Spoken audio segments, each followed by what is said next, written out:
Hello! Today I am still reading as Augie, and we are starting with a chapter called Bear. Do you remember what they just got? A puppy. A new puppy. We called the puppy Bear because when Mom first saw him, skilled.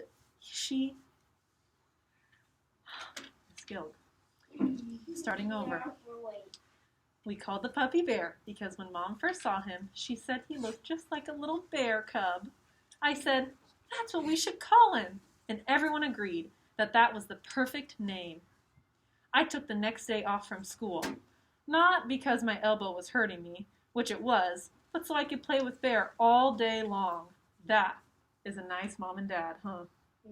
Letting their kids stay home from school because they got a puppy? Mom let Via stay home from school too. So the two of us took turns cuddling with Bear and playing tug of war with him. We had kept all of Daisy's old toys, and we brought them out now to see which ones he liked best. It was fun hanging out with Via all day, just the two of us. It was like old times, like before I started going to school. Back then, I couldn't wait for her to come home from school so she could play with me before starting her homework. Now that we're older, though, and I'm going to school and have friends of my own that I hang out with, we never do that anymore. So it was nice hanging out with her, laughing and playing. I think she liked it too. This chapter is called The Shift. When I went back to school the next day, the first thing I noticed was that there was a big shift in the way things were. A monumental shift. A seismic shift.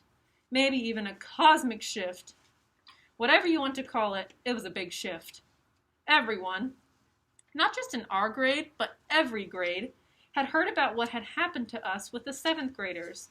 So suddenly, I wasn't known for what I'd been always known for, but for this other thing that had happened. And the story of what happened had gotten bigger and bigger each time it was told. 2 days later, the way the story went was that Amos had gotten into a major fistfight with the kid, and Miles and Henry and Jack had thrown some punches at the other guys too, and the escape across the field became this whole long adventure through a cornfield maze and into the deep dark woods. Jack's version of the story was probably the best because he's so funny. But in whatever version of the story, and no matter who was telling it, two things always stayed the same. I got picked on because of my face, and Jack defended me. And those guys, Amos, Henry, and Miles, protected me. And now that they protected me, I was different to them. It was like I was one of them. They all called me Little Dude now, even the jocks. These big dudes I barely even knew before would knuckle punch me in the hallways now. Another thing to come out of it was that Amos became super popular, and Julian, because he missed the whole thing, was really out of the loop. Miles and Henry were hanging out with Amos all the time now, like they switched best friends. I'd like to be able to say that Julian started treating me better, too, but that wouldn't be true. He still gave me dirty looks across the room. He still never talked to me or Jack, but he was the only one who was like that now. And me and Jack, we couldn't care less. Okay, the last chapter I'm going to read today is called Ducks. I say it's the last because it's 4 pages long. Okay? Ducks.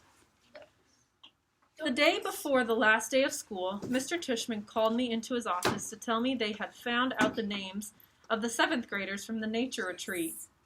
He read off a bunch of names that didn't mean anything to me, and then he said the last name, Edward Johnson.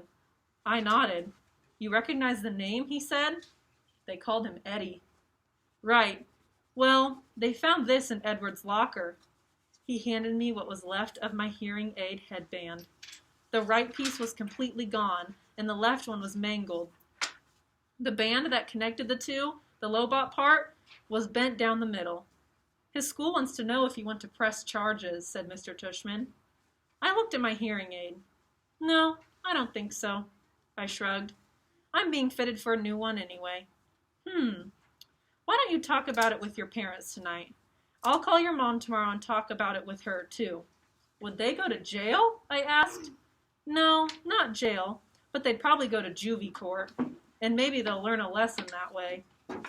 Trust me, The Eddie kid is not learning any lessons, I joked. He sat down beside his desk. Augie, why don't you sit down a second, he said. I sat down. All the things on his desk were the same as when I first walked into his office last summer. The same mirrored cube, the same little globe floating in the air. That felt like ages ago. Hard to believe this year's almost over, huh? He said, almost like he was reading my mind. Yeah. Has it been a good year for you, Augie? Has it been okay? Yeah, it's been good, I nodded. I know academically it's been a great year for you. You're one of our top students. Congrats on the high honor roll. Thanks. Yeah, that's cool. But I know it's had its shares of up and downs, he said, raising his eyebrows. Certainly, that night at the nature reserve was one of the low points. Yeah, I nodded. But it was also kind of good, too. In what way? Well, you know how people stood up for me and stuff? That was pretty wonderful, he said, smiling. Yeah. I know in school things get a little hairy with Julian at times. I have to admit, he surprised me with that one. You know about that stuff, I asked him. Middle school directors have a way of knowing about a lot of stuff.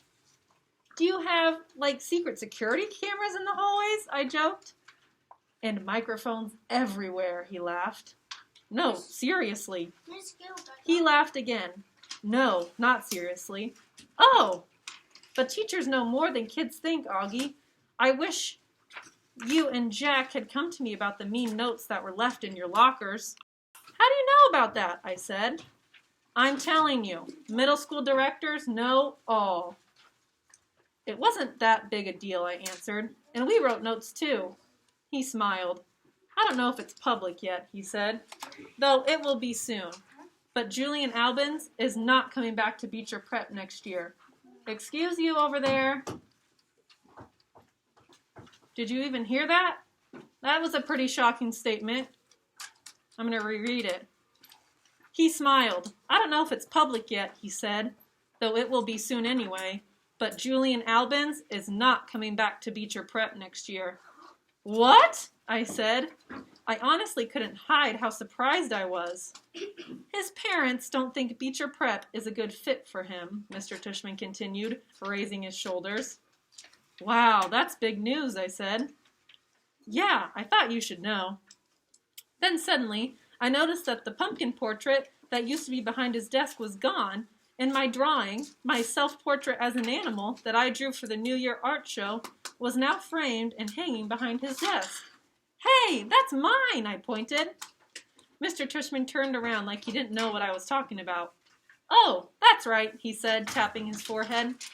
I've been meaning to show this to you for months now. My self-portrait as a duck? I nodded. I love this piece, Augie, he said. When your art teacher showed it to me, I asked her if I could keep it for my wall. I hope that's okay with you. Yeah, sure. What happened to the pumpkin portrait? Right behind you. Oh, yeah. Nice. I've been meaning to ask you since I hung this up, he said, looking at it. Why did you choose to represent yourself as a duck? What do you mean? I answered. That was the assignment. Yes, but why a duck? He said. It's safe to assume that it was because of the story, the duckling that turns into a swan. No, I laughed, shaking my head. It's because I think I look like a duck. Oh, said Mr. Tushman, his eyes opening wide. He started laughing. Really? Huh. Here I was looking for symbolism and metaphors and, sometimes a duck is just a duck.